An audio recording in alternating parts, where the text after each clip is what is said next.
নমস্কার, আমি মহুয়া। পড়ন্তবেলা একটি ব্লগে আপনাদের সবাইকে স্বাগত। যে আমি ফুলকপির রেজালা বানিয়ে দেখাবো। মশলাটা আমার লাগবে মৌরি, ছোটো এলাচ, দারচিনি, লবঙ্গ, জয়িত্রী। এগুলো কাঠখোলায় একটু গুঁড়িয়ে নেব ভেজে। আর গ্রেভি করতে লাগবে আমার পোস্ত, কাজু বাদাম, টক দই আর টমেটো। এটা আমি মিক্সিতে গ্রেভি করে রাখবো। এখন দেখছেন আপনারা আমি টক দই আর টমেটোটা মিশিয়ে পেস্ট করলাম। এবার ফুলকপিটা আমি ভাপিয়ে নিয়েছি, হালকা নুন মাখিয়ে নেব। একটু নুন মাখিয়ে আমি রান্নাটা বসাবো। এখন এখানে আপনারা মশলাগুলো দেখতে পাচ্ছেন, গুঁড়োনো মশলা, ঘি, ওটা সম্বারের জন্য জিরে, তেজপাতা, এটা গুঁড়োনো মশলা, ঘি। আর ওখানে আছে আমার সম্বারের জন্যে কাঁচা লঙ্কা, শুকনো লঙ্কা আর দুটো এলাচ, এটা ঘি। আর এটা হচ্ছে আদা রসুন পেস্ট করা, আর টমেটো মাখনা। আর আমি এটা সাদা তেল দিয়ে রান্না করব।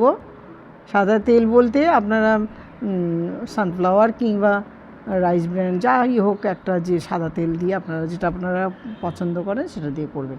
আর এই পেস্টটা হচ্ছে কাজু বাদাম, পোস্ত আর টক দই দিয়ে করে রেখেছি, সেই পেস্ট।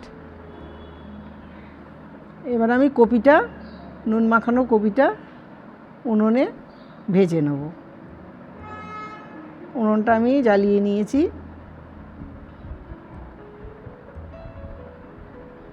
এবার তেল দিচ্ছি কড়াতে, তেল দিয়ে ফুলকপিগুলো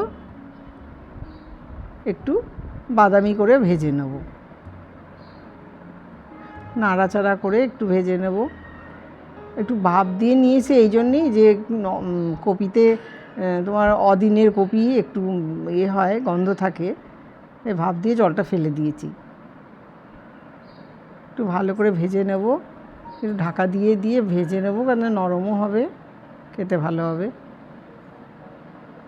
হ্যাঁ, আমার ভাজা হয়ে গেছে ফুলকপিগুলো, দেখতে পাচ্ছেন। এবার আমি সম্বার দিচ্ছি, তেজপাতা, জিরে,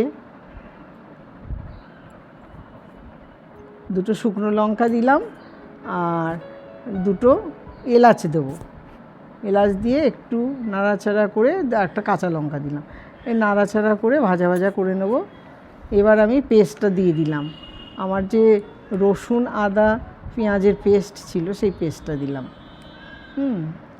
সেটা আপনারা স্বাদ অনুযায়ী আপনারা দিয়ে দেবেন, একটু রসুন, একটু পেঁয়াজ, একটু আদা। এবার টমেটো দিলাম একটু, দিয়ে ভাজা ভাজা করব নাড়াচাড়া করে।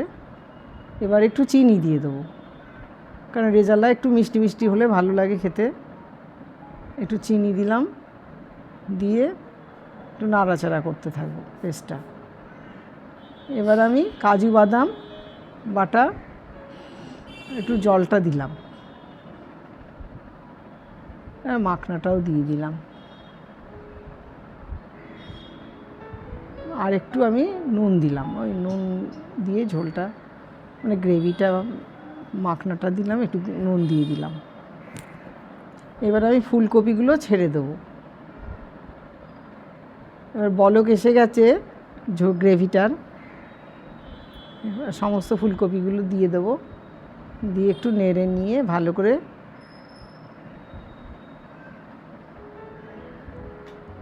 একটু কিছুক্ষণের জন্যে একটু ঢাকা দিয়ে দেবো, যাতে সেদ্ধটা ভালো মতো হয় কপিটা।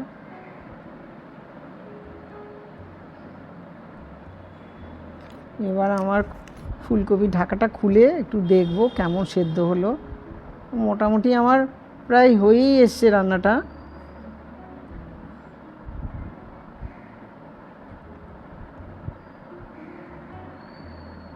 একটু দিলাম কাশ্মীরি লঙ্কা, আর ভাজা যে মশলাটা করে রেখেছিলাম, ভাজা মশলাটা দিলাম।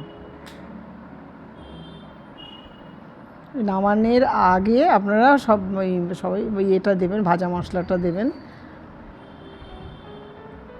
তারপরে একটু ঘি দিয়ে দেবেন।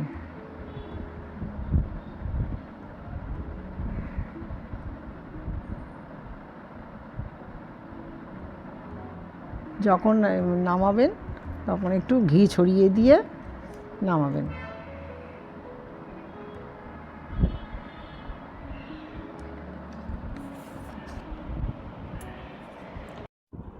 এখানেই শেষ করলাম। ব্লগটা কেমন লাগলো কমেন্টে জানাবেন।